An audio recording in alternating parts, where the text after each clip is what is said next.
there, wonderful fans. It's me, Mabel Gleeful. Now, before we start the story, I just have some shout-outs to do. Now, my first shout-out goes out to Ashes, I believe the username is. Thank you so much for being so supportive and waiting this long. My second shout-out goes to, now I'm going to try not to butcher this name, bluesycindy, or it's either bluesycindy3823 or bluesycindy3823. I'm sorry about the username for both. Thank you so much for waiting so long for this video. Thank you both so much for your support. And now, without further ado, the second chapter of the Colors Willdip fanfiction, called The Twins of Telepathy. Our story begins with two twins, Mabel and Dipper Gleeful. The two were arguing, screaming and yelling at each other, bickering about which was the true face of the tent of telepathy. Honestly, what do you even do? Wave around a wand and giggle? Dipper spat at his sister. It's not like you do much more. You wave around a cloth and a bird that was already in there pops out. Mabel screamed back. Enough, both of you. You have your show in a few minutes. One of their great-uncles, Stanford, screamed. Great-uncle Stanford's twin, Great-uncle Stanley, nodded in agreement. All right, Mabel said sweetly. Sure, put on your mask again, Dipper hissed. By this he was referring to the fact that Mabel often masked her emotions. She could act sugary sweet, even when she was angered at someone to the point where she was threatening to kill them. Dipper saw through this disguise, though, being her twin and having to spend the majority of his time training with her. What was that? Mabel said, losing her composure. Welcome all to the tent of telepathy. Please put away your phones and gadgets as the signal will interrupt the performance, the announcer said. So, this is a fake? If our phones will interrupt something, this has to be a fake performance, an audience member shouted.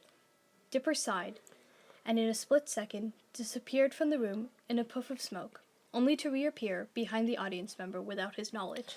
On the contrary, we simply wish your phone does not go off as much as your mouth, ruining the show for you and your fellow audience members, Dipper whispered to the man. The crowd went wild as the man attempted to figure out what was happening. Dipper chuckled. Let's have a round of applause for our first volunteer of the evening, said a voice coming from the stage. Dipper faced the stage, seeing Mabel already there in her costume, makeup and mask already on. Dipper gave her a confused look, not remembering inviting the man to join the show, but Mabel gave Dipper a nod and he played along. Yes, please give it up for our first volunteer, Dipper shouted to the audience. He then made his way to the stage and teleported himself onto the stage. The crowd clapped and cheered, believing the Gleeful's lie. Now, for our first part of the act, Mabel shouted, and so, just as practiced, the show went on. After the show, the Gleeful twins returned to the back room, after taking their bows and smiling to the audience. Both would never admit this, but both were hoping that their great-uncles would be proud of them. However, this was not the case, for Great-uncle Stanford was holding a piece of paper and screaming and yelling at Stanley. How is this possible? How is this even remotely possible? Great-uncle Stanford screamed. Look, it must have been a misprint or something, Great-uncle Stanley replied calmly. No, it's those twins, they're failing us, Stanford screamed back. Dipper hissed quietly, and Mabel placed her hand on his shoulder. Don't, she whispered to him. Dipper knew his sister was trying to keep him safe, but he had had enough. Bursting through the doors of the study, he started breathing rapidly, his diamond blue cape flying behind him. Failing you? Failing you? How dare you say that? We've done everything you've asked of us, Dipper screamed out.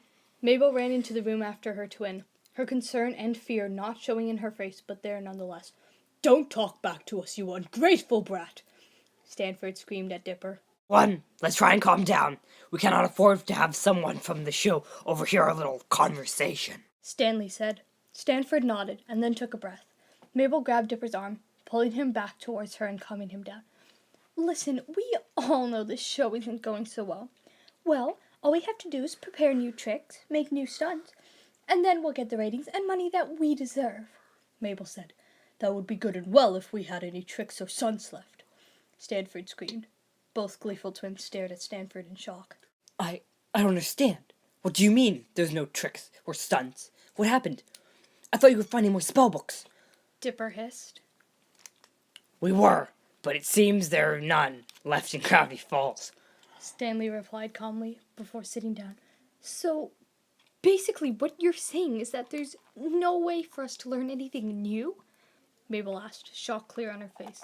I'm out, Stanford declared before promptly leaving the room. Stanford, where do you think you're going? Stanley called to his twin, but no reply came.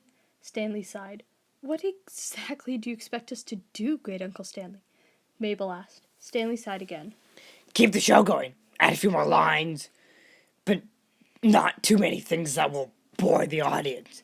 Try a few more tricks to improve volunteers. And change up a few of your tricks. Even if they're just small changes, the audience is sure to like the change. Stanley replied. Sure, that may work for 2, maybe 3 shows. But if we're lucky, 4 shows. But what happens after that? What do you think happens if people find out what we have nothing new? Dipper demanded. I don't know. We'll think of something. Stanley said before yawning. Don't give me that. We need something now. Dipper yelled. Stanley then stood up, walked over to the table that Dipper was standing by, and started yelling as well. Listen, you and your sister just had to do what you were told. Let the professionals handle the actual work. Stanley spat, his words hitting both gleeful twins like acid. Actual work? Mabel and I do all the work. We're the faces of the show. You and Great Uncle Stanford just sit back here and push your little buttons. You couldn't even do your jobs right. How dare you say that we don't do the actual work? Dipper said before slamming his hands down on the table. Due to his anger and his lack of control over his powers during that moment, a gust of wind shot through the room. Both Stanley and Mabel stared at Dipper, and Dipper just glared at Stanley. Once the gust of wind had finished doing its damage, Dipper, Mabel, and Stanley all stared at the mess in the room. It was not as bad as they had thought it would be. A few papers and documents had flown around the room, and a few books had fallen from the shelves behind the desk. Other than that, nothing else looked damaged, and nothing else looked as though it would fall. Well, I suppose we can clean up this mess before Stanford returns. Stanley said with a sigh. But before any of them could move to start cleaning, one book abruptly fell off the bookshelf. Dipper frowned. How is this possible? He asked. Mabel shrugged. Maybe it was just loose and fell, Mabel suggested. But nothing else was loose, Mabel. Dipper said, before picking up the book and smiling. It was open to a page. What is it? Mabel asked her twin. Great Uncle Stanley, look at this. I believe I just found our newest way of making money. Dipper said, excitement in his voice. What? Mabel asked, and her and Stanley walked over to see what Dipper was holding. Mabel gasped as she saw what was on the page, and Stanley looked a tad bit concerned. On the page was a simple sketch of a triangle with one eye closed, and the name Will Cipher written at the top of the page. Also written was the ways to summon Will. There were other notes as well, but none of the gleeful twins and their great uncle cared to read. While his twin and great uncle stood there, reading the incantation and looking worried, Dipper Gleeful had no signs of worry on his face. Instead, a devilish smirk danced on his face, and his eyes held a devilish glow to them when he turned to his twin and said, Mabel, I think it's about time we got ourselves a pet.